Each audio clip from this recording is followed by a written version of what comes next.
NewsBiscuit. Real fake news. Welcome to NewsBiscuit, the UK's original fake news. NewsBiscuit, not a biscuit, and technically not news. I'm your host, Wrenfoe, and on today's panel of distinguished liars, we have Banging On Again. Hello, hi. We have ChrisF. Hi, hello. Obviously, Chris has done this one before, so I'd like to say he's back by popular request, but this is actually just community service that he's been asked to do. We have Mrs. Wrenfoe. Hello. Going to be referring to her as Mrs. Wrenfoe just to make her feel like a 1950s housewife. So I'm erasing her identity with mine, and that's as it should be. How of you. Yeah, we've got a very progressive marriage. It's almost 19th century. And we have Chipchase. Good evening. This month we've learned that Sir Keir Starmer loves pointing at things, such as pubs to get thrown out of, loves firing and rehiring his own cabinet, and loves by-elections in order to make Jeremy Corbyn look good by comparison. So that brings us to our first round, News in Brief, where our panellists select their favourite headlines and I consult our lawyers. So, Chipchase, what do you have for us? The charge of the Footy Brigade. Super League, Super League, Super League, onward. Biden congratulated on 100 days of not being Trump. This one is rather disconcerting. Rayner told to shadow Gove, but eerily, Gove casts no shadow. Man desperate to go back to the office, devastated to find his job is still shit. And last but by no means least, famous high street brand, the Labour Party, collapses into administration. Banging On Again, what did you find for us? I rather liked government to allow hugging with caution, or as the British call it, hugging. Use common sense. Nation that voted for Brexit told. Yeah, indeed. A woman asks, should I pay an overdue e-bill for an iPhone I don't have? Woman in question says the email itself seemed particularly urgent, as the word urgent was in bold and the sender had helpfully spelled iPhone with 2 N's. One IT expert said, our advice is always to send cash or organs if necessary. NHS waiting list crisis, diagnosis to be made by Facebook groups. Yeah. That's reassuring. And finally, Cal to launch Labour Idol to find a charismatic leader to take the Labour Party to defeat at the next general election. I just want to say that I would absolutely watch that show. So, TV fan, I'm there. Mrs. Wrenfoe, can you provide anything else? Yes, I can. Mansplaining to me, says woman. This headline speaks to my soul. Are you commenting on the marriage at all there, Mrs. Wrenfoe? I'm saying nothing. Methane crisis, farting to be rationed, which is going to cause some problems in this household. Israel-Palestine conflict ends after Bono threatens to release a song. I was completely going to go with and I'm far too young to know who Bono is, but it's just not convincing. So we'll He's a well-known dog biscuit, isn't he? Exactly that. New Amazon rainforests not being delivered fast enough. And my personal favourite, and I've had to practice saying this because it's made me laugh so much, so I'm going to try and do this in a straight face. Recording of pterodactyl using bathroom branded as fake as their pee is silent. I mean, it's just brilliant. Yeah. Chris, can you top that? Leaning back in wooden chair championships to take place over 2 legs. Sorry, that was like a real slow burner. That's right. In the edit, we'll cut out the delay in terms of the laughter. Inventor of the rotisserie still turning in his grave. Ooh. Countdown creator dies, aged 4 times 25, divide 9 by 3 and add the 1. An older gamer is spending less time on Call of Duty and more on the Call of Nature. One I want to add into the mix is firing squad death penalty reintroduced by US, sadly too late for Donald Trump. Now, each episode we ask one of our guests to tell us a little bit about themselves, and then I instantly regret it. This month, Chipchase is going to be sharing one of his favourite stories from the NewsBiscuit archive. Chipchase, it's an unusual name. It sounds like a poverty-shaming game show commissioned by Channel 5 or Chipchase is a kind of Poundland version of the Hunger Games. It's an obscure character from either Whatever Happened to the Likely Lads or The Good Life. I can't remember which. Obscure References, the name of our website. There's a lot of jokes, incredibly sophisticated and clever, which nobody gets. Yes, like because that. it requires you to have read some manuscript from the 13th century in the original Latin. You're one of the elder statesmen of NewsBiscuit, so you must have young writers asking you what it was like living during the Edwardian period. So when they're not quizzing you about the Crimean War, what advice can you give to new writers? Well, now what you should do is just write every day. If you want to get serious about it, just keep writing. Doesn't matter what you write. If you only got 15 minutes, write for 15 minutes. This is meant to be comedy, isn't it? Sound very serious all of a sudden. No. Just write. The UK has become favourites to win the Eurovision Song Contest being held in Rotterdam after Boris Johnson's decision to deploy the latest and largest British naval fleet since the Falklands War. A government spokesman said, Boris really wants a war though, and that Jersey fishing thing petered out, so Eurovision it is. This could be Rotterdam or anywhere, Liverpool or Rome. Anywhere that the Daily Telegraph readers would like us to carpet bomb. We're naming Graham Norton Admiral of the Fleet. Eurovision's ability to return fire is hampered by their cannons, which only fire confetti. And it would take a lot of glitter bombs to sink a battleship. Brilliant. Thank you, Chipchase. Right, okay. The next round for us is True Biscuit, where our panel has to guess which are the real bizarre headlines and which are the fake ones that may have already featured on NewsBiscuit's website. So we're going to start with Banging On Again. Okay, so I have got Catholic Church to use Prosecco to put fizz into services. So in a bid to bolster dwindling congregation numbers and to appeal to a younger demographic, the Catholic Church is to trial replacing traditional altar wine with Prosecco. A Prosecco, is that not going to create a schism in a church? And I don't mean between Protestants and Catholics, between sort of really upper middle class people who'd like a much nicer wine and the rest of us hoi polloi who can't really taste the difference between Prosecco and Asti Spumante. I think that's it. I think they're looking to get the hen do's in for a start. Hen do's.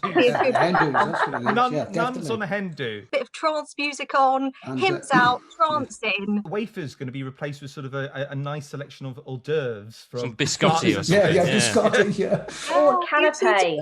Canapé. Blinis with caviar. Oh, blinis, that's such a good idea. Yeah, I mean, it's just sad, really, isn't it? Because, as a regular churchgoer, I would stop going if they made me drink a Prosecco. Oh, I can't swear. I would stop. You can't swear. This is 18 stick. You're okay. Good. Okay, phew. As a churchgoer, I would stop going if they served me Prosecco because it tastes like cat's piss. So what's wrong with a nice glass of dry cava or some decent champagne? Catholic Church has got the money, hasn't it? I mean, if it's not paying out money to altar boys, it's got plenty of cash. Just flog a few of those paintings. I was an altar boy, by the way, but that's a different story. That's a panorama special right there, John. and notice how the comedy leaves the room instantly. I've just got an image of these priests, sort of sitting there going, yes, I'm getting flavours of, sort of ancient guilt, lots of guilt coming through here. And Mother of God, I think it's true. Just think it's false because I just can't countenance the idea of Prosecco in church. It's just I'm appalled by the very concept. So I hope to God it's not true. Well, I think I have insider knowledge on this. I think if my memory serves me well. This is fake. So this is a fake news story from NewsBiscuit from December 2017. That is years ago. It's probably true by now. Chipchase, you raising your hand. Did you write it? I might have done. Brilliant. Right, Chris, we're turning to you now for a story. What can you catch us with? Try this one. What do you make of this one? Average public swimming pool contains 80 litres of urine. Study confirms. No, that's horrific. All of the one person? I mean, just... after a particularly heavy night out, I think that was, and it was all down one end as well. It's all down the shallow end. This is cutting edge science. This is apparently there's some sort of sweetener which is found in a lot of processed food, and it passes through the body unaltered, and you can work out from that by looking at how much of this is in a swimming pool, how many people have had have urinated in there. So they just had a scientist on the side of the swimming pool with a big straw going, this is sweet.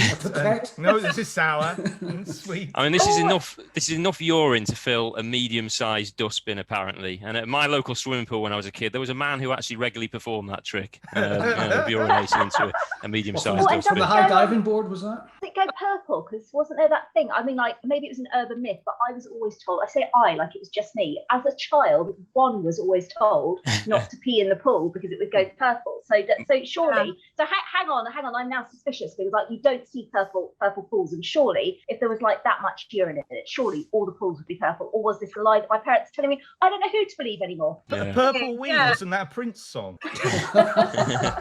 Brilliant. Yeah, well, as the owner of 2 children, I can confirm that the anxiety that going in a swimming pool and fearing it's going to turn purple, or maybe even worse, might happen.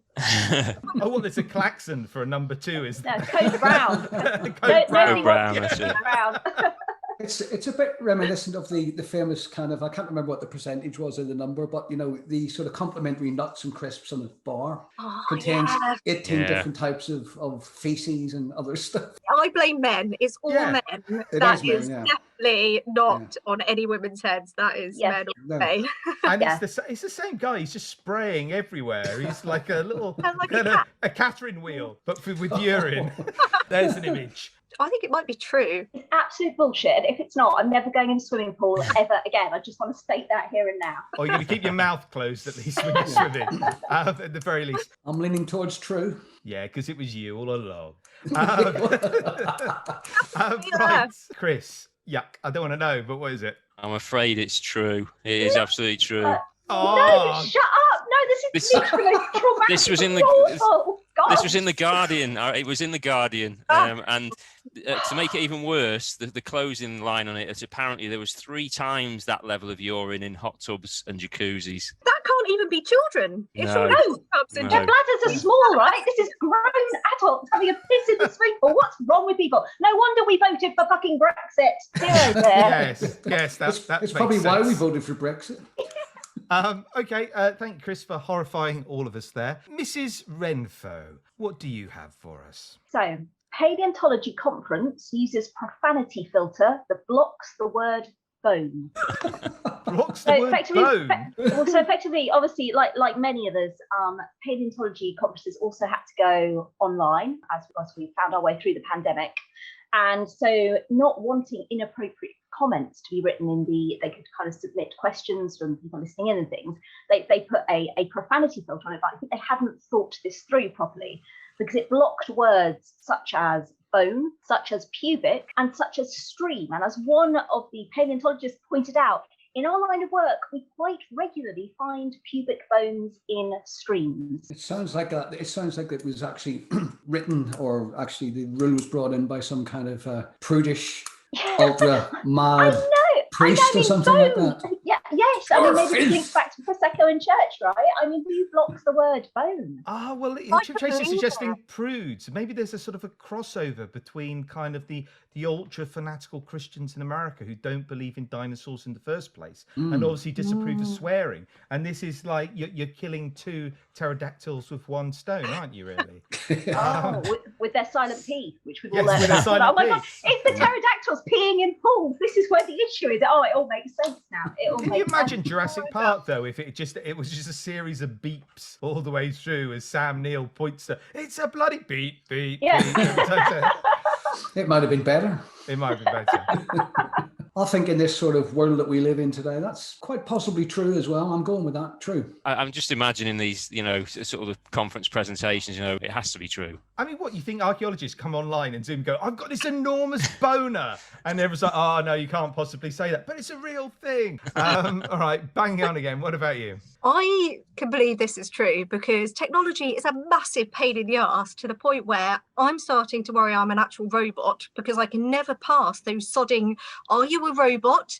Yes, maybe. I don't know. What boxes am I supposed to tick? So yes, I can totally believe this is true. All right. Okay. Well, one has to wonder what happened at previous paleontology conferences that they thought a profanity filter was necessary. It is indeed true. Wow. Yeah. What a sad world we live in where we can't swear about dinosaurs. That is terrible. I know. Chipchase. Okay, try this one for size. Industry's concern grows as all high-vis jackets and hard hats are requisitioned for government ministers' photo ops. There are a lot of them. They do like to wear them. They're all sort of you get the impression that ministers are sort of frustrated Bob the Builder fetishists. Christine. They're doing sort of The sleeves rolled up and Yeah. tie, tucked in. It really does me. Every time Boris Johnson comes on and does that sort of really exaggerated sort of elbow pump that he does with people as well, you just want to absolutely punch the telly so hard. Just a regular guy. Yeah, Boris. Yeah, One of the right. boys, one of the girls. But didn't he have on one of his high-vis jackets recently? Oh, maybe I'm making this up. I just saw it on Twitter. Someone saying that he had Prime Minister written across as a little kind of special embossed badge on the high-vis jacket, which is great. Everyone working on a building site should have important roles. Kind of, I'm in charge of the UN. I found a cure for cancer. Everyone should just for good self-esteem purposes. Everyone should have. Is it only me I'm always so disappointed that they don't then break into YMCA, because I just think, well, you've got like 1/5 of basically the band lineup. You might as well go the full hog together. They might resort to that if things go any worse. If there's any problem, they'll just break into song and just distract us all. But the dance really worked for Theresa May, didn't it? Oh no, that didn't work so well. I think that's a good theory on the YMCA thing, because I think it's probably like a diversity thing that the Conservatives have gone, we need more diversity in our cabinet. But they've only got so far down into it before they've gone, no, we don't want to do the other ones. They're a little bit too radical. They're a little bit too, we'll do builders. Yeah, builders. And that's your lot. Yeah. No Native Americans. No, we're not comfortable with that. But we'll just do builders. And you've also got Rishi Sunak delivering that same meal in the restaurant that he's been delivering for the last 6 months. He's about 1 million times he's delivered that katsu curry to he's like the shittest Deliveroo driver ever. It's like, my God, Richie, come on now. Okay, well, let's go around the group. Let's see what people have to say about this one. I think it's false. I think it might be a NewsBiscuit story, but so false. I think this is false, because I don't think anyone in the government would wear standard issue builders wear. I think they'd have to have custom made special sort of. That is true. Dyson has probably got that contract, let's be honest. Gonna go with true, because I just don't believe that Chipchase would lie to us, so I'm gonna go with true. He's a very honest man. I think Chipchase, prove my wife wrong. What is it? It's false. There you go. False all along. This finally brings us to the ironically titled Magic 8 Ball. The Magic 8 Ball! Each of our guests is going to give us their predictions for next month's news. Obviously, this has all the exactitudes of a Brexit negotiation or a lockdown schedule. So, okay, panelists, what headlines can we be looking forward to? So let's start with Mrs. Wrenfoe. Okay, so I reckon it's going to come out that Bill Gates has had the last laugh, that actually he's secretly modified COVID vaccines to cause spontaneous sex changes, because he's so woke in it. I just put the in it bit in there. I don't think that's come. But yeah, I reckon all this time, we've been banging on about 5G, but actually suddenly you're going to wake up one day and you've grown a penis, and then you can mansplain things. So I am going to look forward to when that day arises. This is Bill Gates you're talking about here. Yeah. Now, 100%. given the messy divorce he's going through at the moment and the risk of litigation, no one should be Googling right now Bill Gates and sex scandals, because it's going to take you down a rabbit hole that basically NewsBiscuit can't pay for. He's going to close us down. So, yes, thank you for that, Mrs. Wrenfoe. We're all going to prison. Chipchase, what about you? What are you predicting for next month? Well, it's not so much a prediction, but insider information. I've got somebody's passed me this, and it's part of a press release. It's in an attempt to restore a shred of credibility. The CCO has confirmed the plans are at an advanced stage to have Boris Johnson fitted with a voice recognition software, a small revolving blue light on his forehead, and a klaxon inserted up his backside, allowing every utterance to be analysed in real time for lies and bullshit. Can I applaud that one? Because I just think that's worthy of an applause. Yeah, that'd be. Make it so. And needs to be patented. There needs to be a patent for that, definitely. Yeah. Johnson's comment was. It's also a really good warning for women in the area, isn't it? It's like a big extended rape alarm. Banging on again. What can you tell us about next month? I reckon we'll see the headline, government to replace traffic light system with actual words. So obviously the government have brought in this new traffic light system for countries. And the general public, being the complete idiots that we are, we've totally misunderstood the whole thing. Because whereas in a traditional traffic light arrangement, red means don't go, amber means get ready to go, and green means go. In the government's version, red means don't go, amber means don't go, and green means don't go. It's very simple, but once again, the public have ruined it for everyone. However, the only caveat is I do think Boris will want those words to be in his native tongue of Latin. So I think that'll be exciting. Yeah, Very good. Yes, It's very good. yeah, it is. It's all mixed signals, isn't it, with the government? You just don't know where you stand with them. It's like every date I had during the 1980s. Right, okay. Chris, what can you tell us about the future, Chris? Well, after all the refurbishments at number 10, I predict it's only going to be a matter of time that they'll get the inevitable visit from the Homes Under the Hammer team. I think there'll be a transformation segment. Carrie and Boris will be stood there turning their noses up at the John Lewis furniture, interspersed with some segments of wheelbarrows of cash being brought in by party donors, cheques being signed. And then Dion Dublin will turn up and he'll give his assessment on their new gaff. Or maybe you need to get rid of some of these period features, like Jacob Rees-Mogg, for example. Or it looks like you've got a case of rising incompetence there in the walls. You need to get that checked out. Some of these policies look a little bit flimsy. Look, there's absolutely nothing to this one on social care. Think about, all the money they've spent on number 10 doing the refurbishments. If they were having to sell that property for real, someone's just going to come in and say, look, can you do everything in Magnolia? But I just want to say that is another television program that I would watch, and I really feel that you guys tonight have broadened my viewing horizon. So thanks. Yeah. We've come up with at least 2 TV shows I think we should pitch. So Yes, if there's any producers listening in and would like to cut us in on the 10%, we're going to need that money in case Bill Gates comes for us. Right. And that brings us to the end of this episode, and I can reveal this month's winner is anyone who was awarded a contract by Matt Hancock. I'd like to thank all of our panels, Mrs. Wrenfoe, Bye. Banging On Again, Bye. ChrisF, Goodbye. and Chipchase. Goodbye. And I leave you with these headlines. Duke of Edinburgh Award scheme to be scrapped, but children wary about new Prince Andrew Award. Melinda and Bill Gates fight over custody of Clippy the Paperclip. And finally, Malcolm the Human Centipede sues Colin the Caterpillar. You've been listening to NewsBiscuit. NewsBiscuit is not only free for all readers, but we also accept submissions from any budding satirists, young or old. Visit newsbiscuit.com to submit headline stories and to support new writers. NewsBiscuit. Real fake news. Okay, well, brilliantly done, everyone. We were all, averagely funny in that. And in the edit, I'll make you all seem like gods. So, Yeah, if you could, that would be great. Yeah, Thanks. Yes. I'm never going swimming ever again. So thank you, Chris. Yeah. You've basically ruined my leisure activities. well, from my perspective, I feel now comfortable pissing in the swimming pool Yeah. because I feel like I'm covered by the other people. No one's going to know it's me. Well, quite honestly, I knew there was nothing wrong with it.